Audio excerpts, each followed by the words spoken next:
The wooden box was still warm when it was pulled from beneath the collapsed stone floor of a forgotten cellar in Vienna.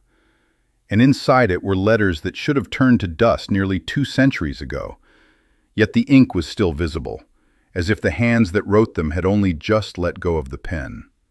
No one expected anything like this to survive the siege, not in a city that had been pressed under months of isolation, fear, and silence, where even time itself seemed to slow down under pressure. But what made these letters truly unsettling was not their age or their condition, but the fact that they were written in the final days before everything inside the walls of Vienna changed forever, when people still believed the city might hold long enough for help to arrive. The Siege of Vienna in 1683 was not just a military encirclement. It was a prolonged suffocation of a city caught between hope and collapse. And these letters are the only reason we can now hear what it actually felt like from the inside. They were written by individuals who never expected anyone outside the walls to read them. Soldiers stationed along the fortifications, civilians sheltering in narrow stone rooms, and messengers who carried words they knew might never reach their destination. The earliest letters speak in calm tones, almost careful in their choice of words, describing supply shortages in measured language and maintaining the illusion that control still existed, as if writing it down properly could keep reality from falling apart. But as the days pass within these fragments of ink and paper, something begins to shift in the tone, not suddenly, but in small details that only become obvious when read together. Phrases that hesitate, sentences that repeat themselves, and lines that stop abruptly as if the writer could no longer continue the thought. One letter mentions the sound of distant movement beyond the city walls, fading in and out like a warning that never fully arrives. Another describes nights where no one slept, not because of alarms, but because silence itself felt heavier than any noise. There is no record in official accounts of what these people personally felt in those final weeks, only strategies, troop movements, and political decisions written from above. But these letters tell a different story, one that was never meant to survive. As the siege tightened, the handwriting itself begins to change, becoming uneven and rushed, as if written between interruptions that are never explained. And the words no longer describe a situation that can be managed, but a condition that must simply be endured. Then, without warning, the tone shifts completely in the final letters. Not toward panic in the way history often imagines, but toward a quiet acceptance that something irreversible has already taken hold. A realization that no message sent beyond the walls will matter anymore. It is in these final fragments that the disturbing truth begins to surface, not as a single revelation, but as something that builds slowly between the lines, suggesting that what happened inside Vienna was not just a siege in the traditional sense, but something far more psychologically consuming than the records of victory and relief would later suggest. And yet, none of this was known when the box was first opened, only that inside it were voices that had been silent since 1683, waiting for someone to finally read what they were never meant to say. The city outside the cellar remained unchanged in name but not in feeling, because Vienna in those days was no longer experienced as a place with streets and buildings, but as a sealed chamber of pressure, where every passing hour reduced the distance between order and collapse. As the siege continued, the letters reveal that daily life inside the walls had settled into a rhythm that no one would ever describe as normal, yet everyone slowly accepted as the only reality left available to them. Food was no longer discussed in terms of meals but in terms of calculations, measured carefully, divided precisely, and stretched into uncertain futures that never seemed to arrive. Water, once taken for granted from wells and barrels, became something that required coordination, patience, and sometimes silence, because even the act of collecting it carried an unspoken awareness that time was no longer abundant. The writers of these letters begin to describe the city in fragments, not as a whole, but as separate zones of experience, each street having its own condition, each district carrying its own level of strain, as if Vienna had stopped being one city and had become many isolated realities existing side by side. What is striking is how quickly language itself begins to adjust, as though the mind adapts faster than the body, replacing certainty with approximation, and replacing plans with expectations of delay or failure. The people writing these messages are no longer describing events in sequence, but rather impressions of endurance, small observations that carry more meaning than full explanations ever could. One letter describes the sound of footsteps echoing differently in empty corridors, not because the architecture changed, but because the number of people moving through it had diminished to the point where silence felt structured.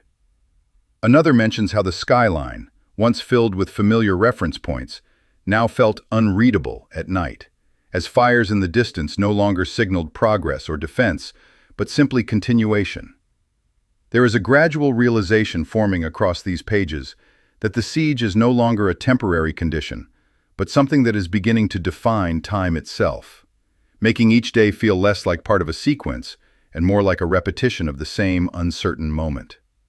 The most revealing shift occurs when the writers begin to address uncertainty directly, not as confusion, but as expectation, acknowledging that rumors inside the city no longer travel with clarity, only with distortion, arriving in altered forms that cannot be verified before they change again.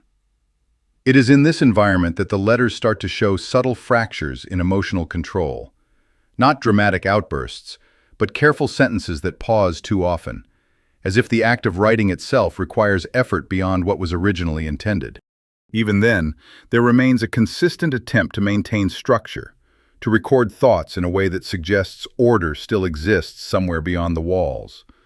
But that belief becomes harder to sustain as time continues without resolution. What makes this stage of the correspondence so unsettling is not despair in its most obvious form, but the quiet normalization of conditions that would once have been considered unthinkable, now described with the same tone used for everyday concerns. By the time these letters approach their final entries, the city is no longer described as waiting for relief, but as continuing out of habit, as if survival itself has become disconnected from expectation. And yet, within this slow transformation, there are still moments where the writers briefly return to memory, recalling life before the siege with a distance that suggests it belongs to someone else entirely, not because it was forgotten, but because it now feels structurally separate from the present they are trapped inside. The letters continued to speak across time in a way that felt increasingly disconnected from the world that once surrounded them, as if each page was no longer anchored to the moment it was written, but instead drifting through a slow collapse of certainty that unfolded inside the walls of Vienna. As the siege pressed on, the writers began to describe not only what they saw, but what they could no longer understand. And this shift marked a subtle but important turning point in the collection. There is a growing sense in these pages that information itself had become unstable, that every rumor carried through the city was immediately reshaped by fear, exhaustion, or hope, depending on who received it. Messages that once traveled with urgency now arrived softened or distorted, and even official announcements were treated with hesitation rather than trust. One of the most consistent themes that emerges in this stage is the breakdown of shared understanding, where two people standing on the same street could describe the same moment in completely different ways, not because they disagreed, but because their perception of reality had begun to fragment under prolonged pressure. The writers no longer attempt to present events as fixed truths, but instead record them as impressions, often qualifying their words with uncertainty, as if language itself had become insufficient for the conditions they were living through. There are references to waiting that no longer feel temporary, as if anticipation has replaced action as the dominant state of existence. And this waiting is described not with patience, but with a quiet erosion of emotional structure. The act of writing letters, once a connection to the outside world, begins to shift in purpose, becoming less about communication and more about preserving a sense of identity in an environment where continuity feels threatened. Some letters show careful attention to small details, such as the sound of movement in empty courtyards, or the changing quality of light inside narrow rooms, as if focusing on these fragments of normality was the only way to resist the overwhelming uncertainty beyond them. Yet even these observations carry an underlying tension, because they are often followed by sudden pauses or incomplete thoughts, suggesting interruptions that are never explained.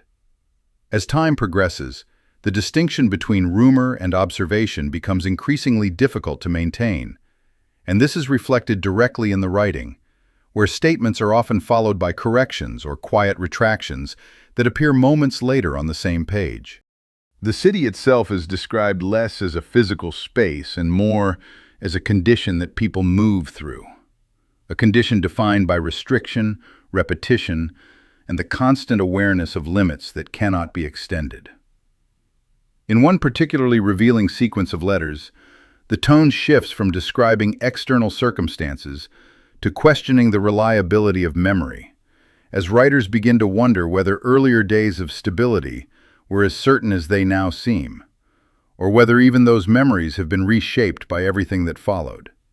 This uncertainty does not present itself as panic, but as a gradual weakening of confidence in perception, where even familiar places within the city begin to feel unfamiliar when viewed under the weight of prolonged siege conditions.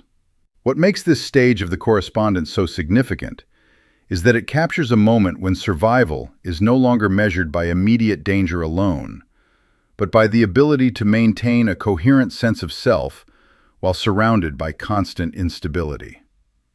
And within that struggle, the letters reveal an unexpected persistence, a refusal to completely abandon the act of recording experience, even when there is no certainty that anyone will ever read it, as if the very act of writing had become the last remaining structure holding together a collapsing world.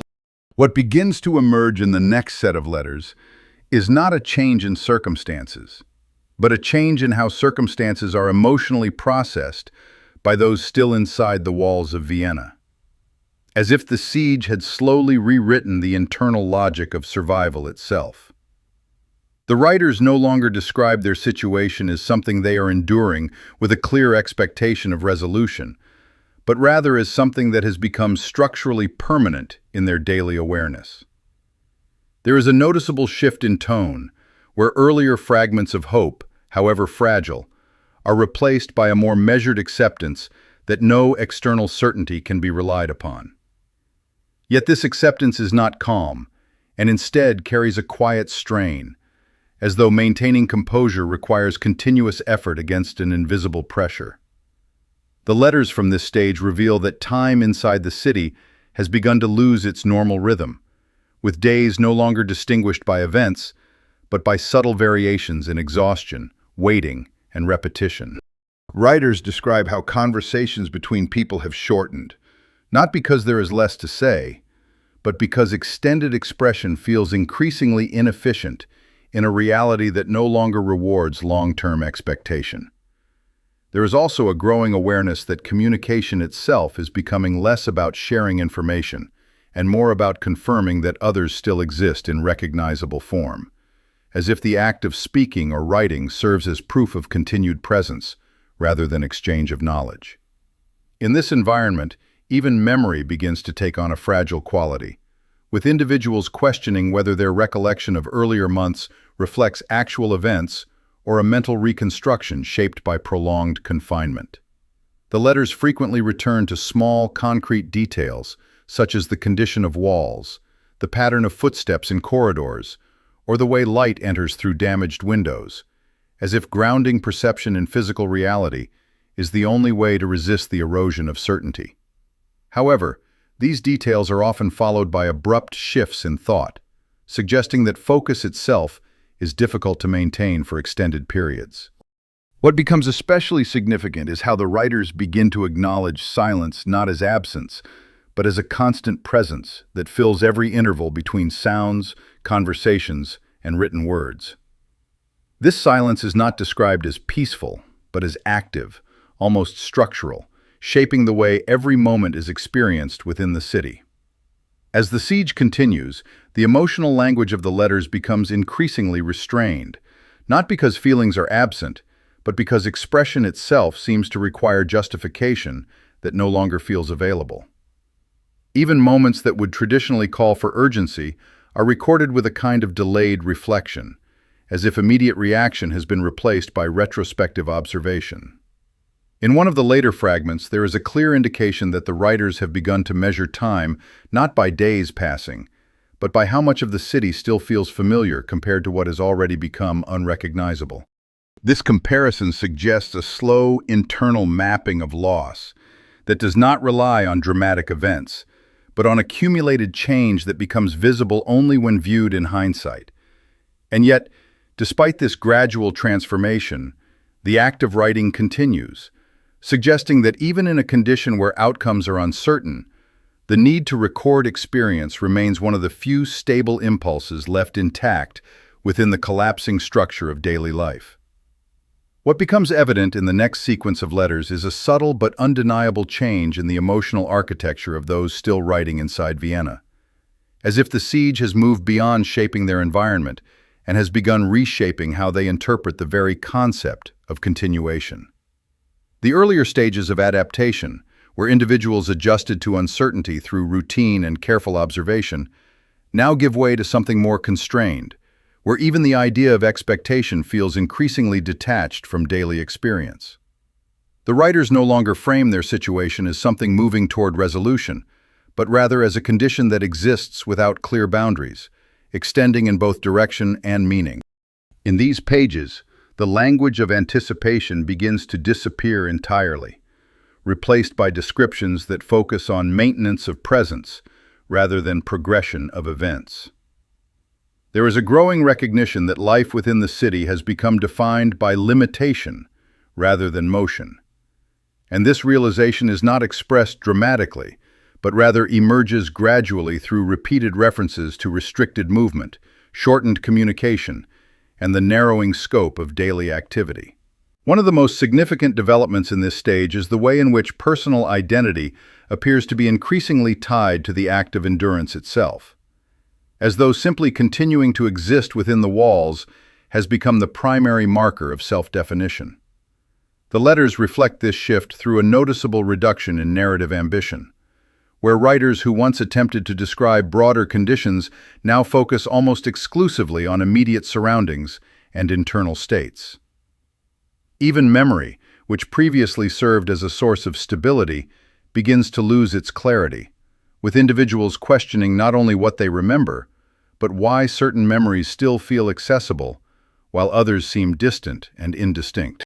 There is also a recurring sense that time is no longer being experienced as a forward-moving sequence, but instead as a repetitive structure where each passing interval mirrors the one before it, with only minor variation. This perception creates a subtle psychological strain that is not directly named in the letters, but can be inferred through the increasing fragmentation of thought and the frequent return to unfinished sentences. Communication between individuals becomes more functional than expressive, focused on confirming basic conditions rather than sharing interpretation or reflection, suggesting that language itself has been reduced to its most essential purpose. At the same time, there are brief moments where the writers attempt to reconnect with earlier emotional frameworks, recalling periods when outcomes still felt uncertain rather than predetermined. But these reflections are often cut short or left incomplete, as if sustaining them requires more mental effort than is available. The most revealing aspect of this stage is the gradual normalization of restriction, where conditions that would once have been described as extraordinary are now referenced without emphasis, indicating that perception has adjusted to a new baseline. Even hope, when it appears, is no longer expressed as anticipation of change, but rather as a temporary alignment of circumstances that may or may not persist. And yet, despite this narrowing of emotional and cognitive range, the act of writing continues without interruption, suggesting that the need to document existence remains one of the few structures that has not been fully absorbed by the surrounding conditions. What emerges in the next collection of letters is a tone that no longer reflects adaptation or gradual acceptance, but instead a deeper form of psychological compression, where experience itself appears to be reduced to its most minimal components. The writers inside Vienna no longer describe their surroundings as changing or evolving, because change implies direction, and direction implies a future that can still be reached. Instead, they describe continuity without progression, a state in which each day resembles the last, not through repetition alone, but through a shared absence of distinction. The language used in these pages becomes increasingly restrained, not because emotion has disappeared, but because emotional expression now seems disproportionate to the conditions being endured. There is a growing sense that articulation itself has lost efficiency, as if words require more effort than the reality they attempt to describe can justify. In earlier letters, uncertainty was a theme, but now uncertainty has become a permanent structure, embedded so deeply that it no longer needs to be acknowledged. What replaces it is a form of observational minimalism, where writers focus almost entirely on immediate sensory details, not as aesthetic choices, but as a way of maintaining cognitive orientation in an environment that no longer provides stable reference points. Light, sound, temperature, and movement are recorded with increasing precision, yet even these elements begin to lose their reliability as anchors of meaning. One of the most striking developments in this stage is the disappearance of expectation from everyday language, replaced by descriptions that avoid projecting outcomes of any kind. Events are no longer interpreted as leading toward resolution or collapse, but simply as occurrences that pass through awareness without clear consequence. The letters also reveal a subtle shift in how individuals relate to one another, as communication becomes increasingly functional and less interpretive, focused on confirming presence rather than exchanging understanding. This reduction in communicative depth is not presented as loss, but as adjustment, suggesting that the writers have begun to redefine what is necessary for interaction under prolonged constraint. At the same time, there are brief and increasingly rare moments where memory surfaces in unexpected ways, often triggered by sensory details that resemble elements of life before the siege. But these moments are typically short-lived and quickly return to the immediate conditions of survival. The emotional register of the writing continues to narrow, not toward emptiness, but toward concentration, as if the mind has learned to allocate its limited capacity only to what is immediately present. Even descriptions of time reflect this shift, with references to days and nights becoming less frequent and less distinct, replaced by broader intervals that blur together into indistinguishable spans. There is no indication of dramatic realization or sudden change in this stage, only a steady and continuous reduction in variability, where differences between one moment and the next become increasingly difficult to define. Yet despite this compression of experience, the act of writing persists with remarkable consistency, suggesting that the need to record existence has become less about communication and more about preservation of awareness itself, as though each sentence serves as proof that perception is still intact within a world that offers fewer and fewer distinctions to hold on to. What begins to surface in the final sequence of letters is a tone that no longer carries the structure of reflection or observation in the traditional sense, but instead resembles a final narrowing of perception, where experience is recorded with extreme precision because nothing else remains available to the writers inside Vienna. At this stage of the siege, the correspondence no longer develops in complexity or emotional range, but instead compresses into a form of expression that prioritizes clarity over interpretation, as if the act of writing has been reduced to its most essential function. There is a noticeable absence of narrative framing, meaning events are no longer placed within broader context or interpreted as part of a sequence leading toward resolution. Instead, each entry exists as an isolated fragment of awareness, describing immediate conditions without reference to past expectation or future projection. What is most significant in this stage is not what is being said, but what is no longer present in the language. References to hope, planning, or anticipation have fully disappeared, replaced by descriptions that remain entirely within the boundaries of the present moment. Even emotional language, which previously existed in restrained form, has now been almost completely removed, not through denial, but through apparent irrelevance to the conditions being experienced. The writers focus almost exclusively on minimal sensory detail, such as changes in air, shifts in light, or the sound of movement in confined spaces. But even these observations are no longer used to construct meaning, only to confirm continuity of perception. One of the most important developments in this stage is the complete dissolution of temporal structure within the writing itself, where time is no longer divided into meaningful segments, but instead described as an undifferentiated flow that cannot be measured with certainty. This creates a state in which experience is no longer organized by sequence, but by intensity of awareness, even though intensity itself has diminished to a consistent and subdued baseline. Communication between individuals, when it occurs, is described in the most functional terms possible, often reduced to brief exchanges that serve only to confirm presence or immediate condition, without elaboration or interpretation. There is also a growing indication that the act of writing has become increasingly disconnected from the expectation of being read, suggesting that its purpose has shifted entirely toward preservation of internal coherence rather than external communication.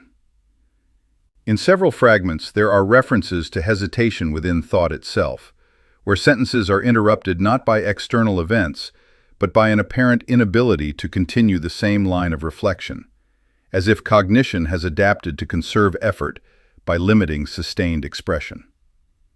Memory, once a recurring element in earlier correspondence, is now almost entirely absent, except in brief and unstructured flashes that do not develop into full recollection. These fragments appear without narrative context and disappear just as quickly, reinforcing the sense that continuity has become difficult to maintain even within the internal landscape of thought. What defines this stage more than anything else is the complete reduction of experience to immediate presence without projection, where existence is no longer interpreted through meaning or expectation, but only registered as ongoing awareness without defined direction. Yet despite this extreme reduction, the persistence of writing remains unchanged, continuing with the same quiet regularity as before, suggesting that even in a condition where interpretation has nearly vanished, the need to record the fact of being still remains intact within the final surviving structure of expression.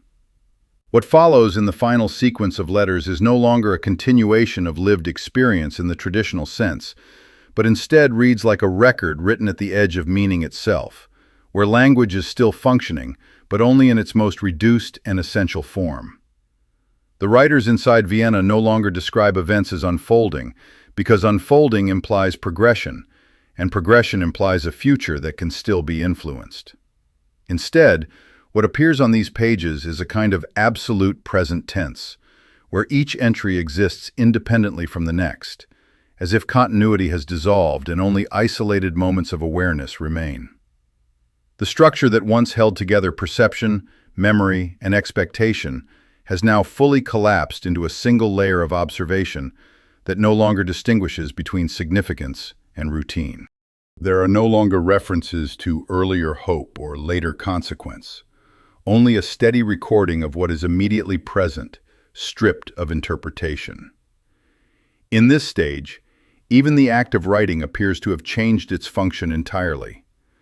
It is no longer a method of communication or documentation intended for future reading, but rather an automatic preservation of consciousness, as if the writers are attempting to confirm their own continued existence through the act of transcription alone. The language used becomes increasingly uniform, avoiding emphasis or emotional framing, not because emotion is absent, but because it no longer serves as a stable reference point for expression.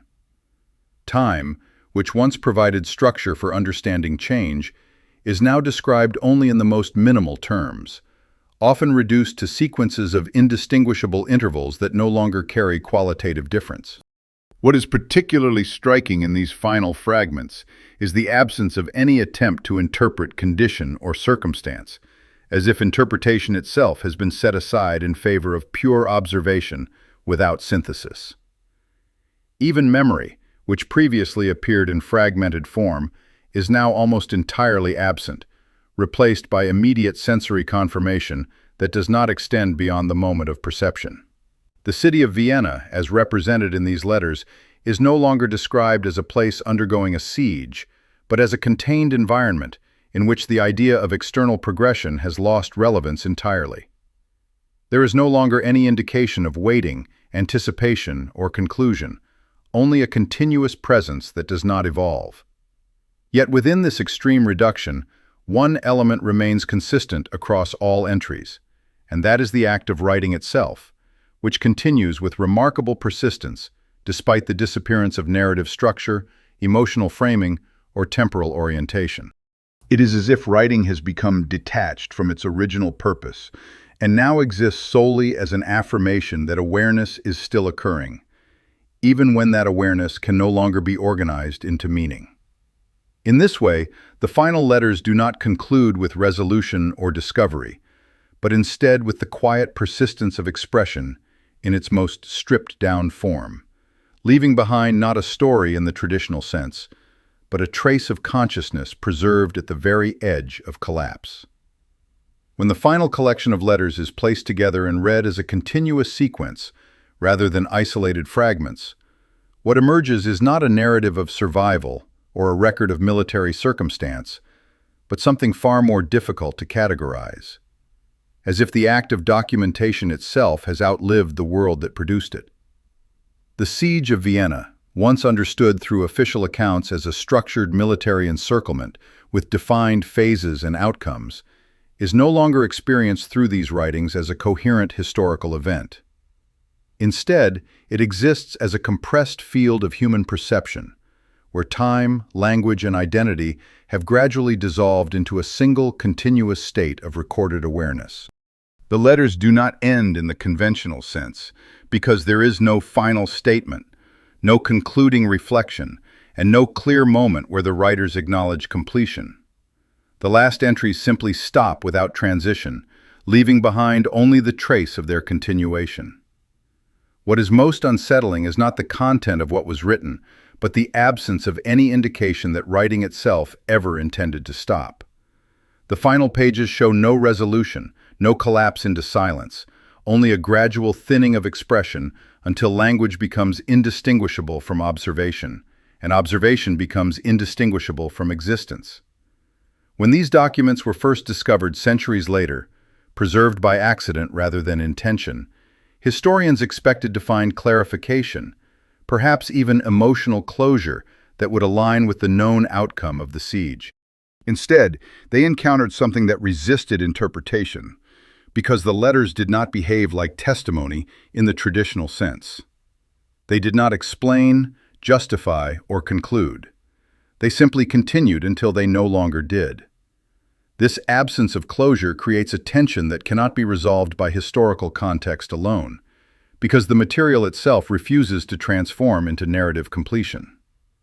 Even the physical condition of the documents contributes to this uncertainty, as if the survival of ink on paper contradicts the disappearance of the voices that produced it. There is no final explanation for why the writing persisted with such consistency, even as emotional and temporal structure disappeared from its content. Nor is there any clear indication of when awareness transitioned into silence. What remains instead is a collection of preserved fragments that suggest continuity without providing evidence of resolution. And it is here that the most disturbing aspect emerges, not in what the letters say, but in what they do not answer. They confirm existence without defining its end. They record presence without acknowledging absence. They extend thought without marking its conclusion. Even after centuries of analysis, the same question remains unresolved, lingering beneath every interpretation and every attempt at explanation. If these letters truly represent the final moments of those inside Vienna, then what exactly does it mean that there is no final moment recorded at all?